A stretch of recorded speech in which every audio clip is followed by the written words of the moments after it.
Hi hello ಸ್ನೇಹಿತರೆ, ನಮಸ್ಕಾರ ಎಲ್ಲರಿಗೂ. Welcome back to my channel. ನಾನಿವತ್ತು 6 ತಿಂಗಳಿಂದ 10 ತಿಂಗಳವರೆಗೂ ಪಾಪುಗೆ ಯಾವ ಥರ ಒಂದು ಬೇಬಿ ಫುಡ್ ಯಾವ ಥರ ಮಾಡೋದಂತ ನಾನಿವತ್ತು ತೋರಿಸ್ಕೊಡ್ತಾ ಇದ್ದೀನಿ. ಡೈಲಿನೂ ಮಾಡ್ಬೋದು ಅಥವಾ 2 ಡೇಸ್ಗೆ ಒಂದ್ಸಲನಾದರೂ ಈ ಫುಡ್ನ ಮಾಡಿ ತಿನ್ನಿಸ್ಬೋದು. ನಮ್ಮ ಪಾಪು ಸಣ್ಣ ಇದೆ, ಸ್ವಲ್ಪ ವೆಯ್ಟ್ ಗೇನ್ ಆಗಬೇಕು, ದಪ್ಪ ಆಗಬೇಕು ಅಂತಂದರೆ ಈ ಫುಡ್ನ ಟ್ರೈ ಮಾಡಿರಿ. ಹೊಸದಾಗಿ ನನ್ನ ಚಾನಲ್ ನೋಡ್ತಾರೆ ದಯವಿಟ್ಟು ಸಬ್ಸ್ಕ್ರೈಬ್ ಮಾಡ್ಕೊಂಡು ನೋಡಿರಿ. ವಿಡಿಯೋ ಇಷ್ಟ ಆದರೆ ಲೈಕ್ ಶೇರ್ ಕಮೆಂಟ್ ಮಾಡೋದು ಮಾತ್ರ ಮರಿಬೇಡ್ರಿ. ವಿಡಿಯೋ ಕೊನೆವರೆಗೂ ನೋಡಿರಿ. ನಿಮ್ಮ ಪಾಪು ಸಣ್ಣ ಇದೆ, ಸ್ವಲ್ಪ ಗ್ರೋ ಆಗಬೇಕು, ದಪ್ಪ ಆಗಬೇಕು ಅಂತಂದರೆ ಈ ಫುಡ್ನ ಡೈಲಿ ಮರಿದೇನೆ ಪಾಪುಗೆ ತಿನ್ನಿಸಿ. ಯಾವ ರೀತಿ ಮಾಡಬೇಕು, ಏನೇನು ಬೇಕು ಅಂತ ನಾನಿವತ್ತು ತೋರಿಸ್ಕೊಡ್ತಾ ಇದ್ದೀನಿ, ಬನ್ನಿರಿ.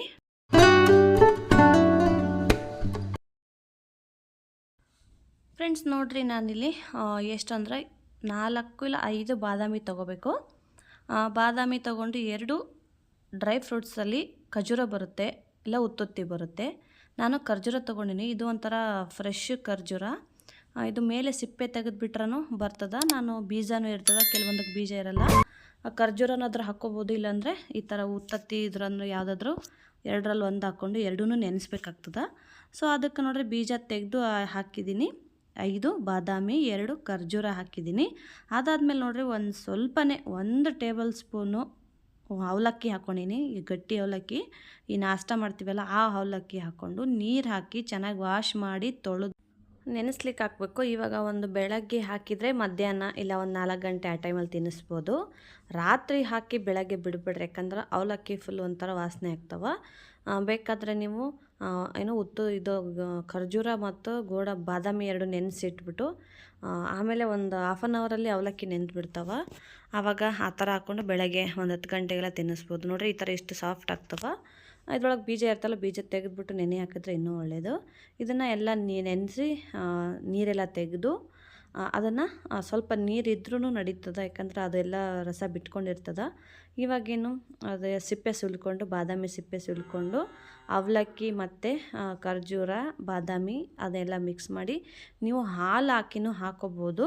ಇವಾಗ ಸ್ವಲ್ಪ ಕೋಲ್ಡ್ ಅದ, ಸೊ ನನ್ನ ಮಗಳಿಗೆ ಒಂದು ಸ್ವಲ್ಪ ಕಫ ಹಾಕ್ಬೋದು ಅಂಥೇಳಿ ನಾನು ಹಾಲು ಹಾಕಿಲ್ಲ, ಬರೀ ಸ್ವಲ್ಪ ನೀರು ಹಾಕ್ಬಿಟ್ಟು ನಾನು ಮಿಕ್ಸಿ ಮಾಡೀನಿ. ಫುಲ್ ಫೈನ್ ಮಿಕ್ಸ್ ಮಾಡಬೇಕು. ಸ್ವಲ್ಪ ಗರಿ ಇದ್ದರೂ ನಡೀತದೆ, ಏನಾಗಲ್ಲ. ತರಿ ಅಂತಾರಲ್ಲ ಆ ಥರ ಇದ್ದರೂ ಏನಾಗಲ್ಲ. ಅದು ಇವಾಗ ಮತ್ತೆ ಬೇಯಿಸ್ಬೇಕಲ್ಲ, ಹಾಗಾಗಿ ನಡೀತದೆ, ಏನು ತೊಂದರೆ ಇಲ್ಲ. ಇನ್ನೂ ಚಿಕ್ಕ ಮಕ್ಕಳು ಇದ್ರಂದರೆ ಫುಲ್ಲು ಪೇಸ್ಟ್ ಮಾಡಿಕೊಂಡು, ಇಲ್ಲಾಂದರೆ ಸೋಸ್ಕೊಂಬಿಡ್ರಿ. 1 ಟೀ ಸೋಸೋದಿರುತ್ತಲ್ಲ ಅದರಲ್ಲಿ ಸೋಸ್ಕೊಂಬಿಟ್ಟು ಮಾಡ್ಬೋದು. ಹಾಗೆ ಡೈರೆಕ್ಟಾಗಿ ಕುಡಿಸ್ಬಾರ್ದು, ಇದನ್ನು ಸ್ವಲ್ಪ ಬೇಯಿಸಬೇಕು. ಸಕ್ಕರೆ ಏನೂ ಆ್ಯಡ್ ಮಾಡಬೇಡ್ರಿ, ಯಾಕಂತಂದ್ರೆ ಅದು ಖರ್ಜೂರ ಆಲ್ಮೋಸ್ಟ್ ಸಿಹಿ ಇದ್ದೇ ಇರ್ತದೆ. ನಿಮಗೆ ಖರ್ಜೂರ ಬೇಡ ಅಂತಂದರೆ ಸಕ್ಕರೆ ಹಾಕೋಬೋದು, ಬಟ್ ಸಕ್ಕರೆ ಅಷ್ಟೊಂದೇನು ಒಳ್ಳೆಯದಲ್ಲ, ಹಾಗಾಗಿ ನಾನು ಸಕ್ಕರೆ ಹಾಕಿಲ್ಲ.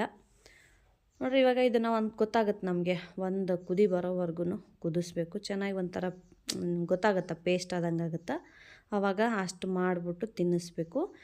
ಇವಾಗ ಭಾರಿ ಒಂದು ಹೆಲ್ತ್. ಇದ್ರ ಜೊತೆ ನೀವು ಗೋಡಂಬಿ ಕೂಡ ಹಾಕೋಬೋದು, ಬಟ್ ಗೋಡಂಬಿ ಏನಾಗ್ತದೆ ಅಂತಂದ್ರೆ ಡೈಲಿ ತಿನ್ನಿಸ್ತಾ ಬಂದ್ರೆ ಮೋಷನ್ ಗಟ್ಟಿಯಾಗೋ ಚಾನ್ಸಸ್ ಇರ್ತದೆ. ಕಾನ್ಸ್ಟಿಪೇಷನ್ ಅಂತಾರಲ್ಲ ಆ ಥರ ಆಗೋ ಚಾನ್ಸಸ್ ಇರ್ತದೆ. ಹಾಗಾಗಿ ಗೋಡಂಬಿನ ಸ್ವಲ್ಪ ವಾರದಲ್ಲಿ 1 ಸತಿ 2 ಸತಿ ಹಾಕಿ ಕೊಟ್ರೆ ಒಳ್ಳೆಯದು. ಸೊ ನಾನು ಇವತ್ತು ಹಾಕಿಲ್ಲ, ನೀವು ಆ್ಯಡ್ ಮಾಡ್ಕೋಬಹುದು, ಅದರಲ್ಲೇನು ಯಾವುದೇ ಒಂದು ಇದಿರಲ್ಲ.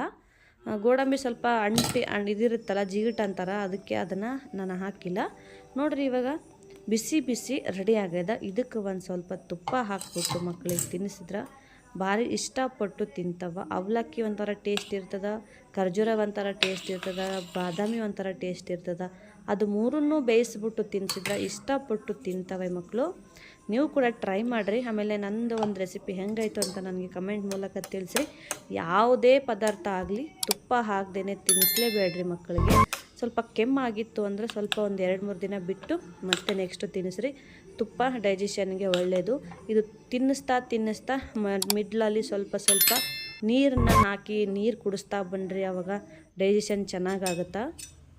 ನೋಡಿರಿ ನಾನಿವಾಗ ನಮ್ಮ ಪಾಪುಗೆ ತಿನ್ನಿಸ್ಲಿಕ್ಕತ್ತೀನಿ. ತಿನ್ನಿಸುವಾಗ ಸ್ವಲ್ಪ ಮಾತಾಡಿಕೊಂಡು ಏನಾರು ಇದು ಮಾಡಿಕೊಂಡು ತಿನ್ನಿಸಿದ್ರೆ ಒಂಥರ ಅವ್ರಿಗೆ ನಾವು ತಿಂದಿದ್ದೇ ಗೊತ್ತಾಗಲ್ಲ ಮಕ್ಕಳಿಗೆ.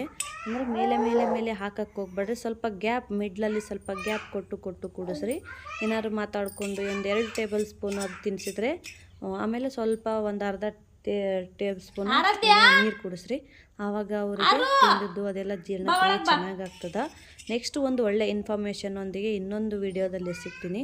ಹೊಸ್ದಾಗಿ ನನ್ನ ಚಾನಲ್ ನೋಡಿದ್ರೆ ದಯವಿಟ್ಟು ಸಬ್ಸ್ಕ್ರೈಬ್ ಮಾಡ್ಕೊಂಡು ನೋಡಿರಿ. ಎಲ್ಲರೂ ಥ್ಯಾಂಕ್ ಯು ಸೊ ಮಚ್. ಏನಾದರೂ ಇದ್ದರೆ ನನಗೆ ಕಮೆಂಟ್ ಹಾಕ್ರಿ.